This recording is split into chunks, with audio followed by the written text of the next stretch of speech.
It never fails. If I bring up a doctrinal stance taught and believed by dispensationalists, or I quote one of their founders or authorities, my inbox is flooded from folks who state that they do not believe that teaching, or they try to distance themselves from the authority quoted. Hello, I'm Jerry Johnson, and I welcome you to another edition of Against the World.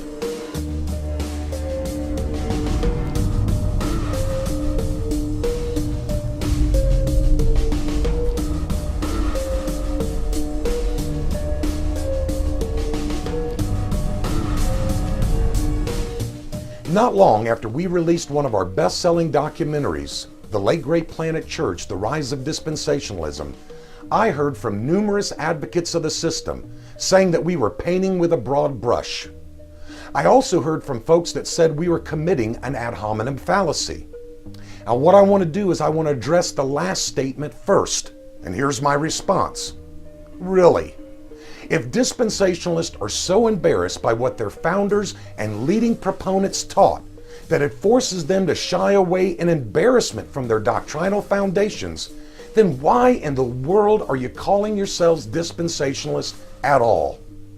To say it another way, if simply documenting the historical record of dispensationalism and hence exposing the ugly potmarks it has left in the road is an ad hominem argument, if that's what you call an ad hominem argument, then who could ever give the history of any movement? Needless to say, I'll wait for your answers. Modern dispensationalists run from their history and founders faster than Jehovah's Witnesses try to distance themselves from Charles Taze Russell and the failed prophecies of the Watchtower. Seriously, friends, every time I get one of these types of emails in my inbox, I can't help but to laugh. Another approach that is often tried by the few but better read dispensationalists is to align themselves with progressive dispensationalism. However, it doesn't take many a question to see rather quickly that this, like progressive dispensationalism itself, is a farce.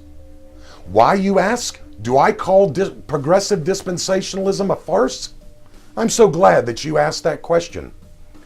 Former dispensationalist Keith Matheson, now of Ligonier Ministries, hits the proverbial nail on its head when he explained, quote, progressive dispensationalists have moved closer to Reformed theology on a number of doctrines. They now acknowledge that the kingdom has been inaugurated and that there is a present as well as a future aspect of the kingdom. They have also recognized the two people of God's theory to be unbiblical.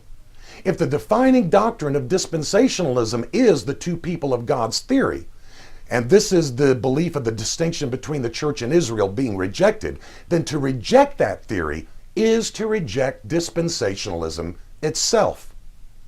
Progressive dispensationalism, he concludes, is therefore both an encouraging trend and a misleading or confusing title. So why does Matheson come to this conclusion? Well, here it is.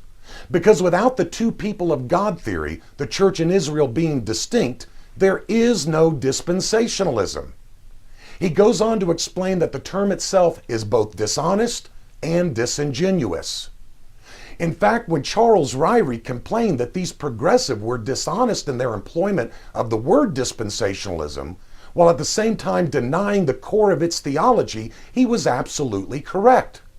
And I would go so far as to say that this is equal to Mormonism with its queer doctrines claiming to be Christian. Or to state it another way, it's like putting a milk bucket under a bull. So here's my challenge to dispensationalists. Stop running from the founders and authorities of your system, men like J. N. Darby, C.I. Scofield, John Wolverd, and Charles Ryrie. Stop denying the core doctrines while still claiming to hold to the system. And finally, consider the fact that if someone brings up the history of the movement and your only response is the baseless ad hominem charge, maybe it's time to rethink your theological system. Until next week, this is Jerry Johnson, standing contra mundum against the world.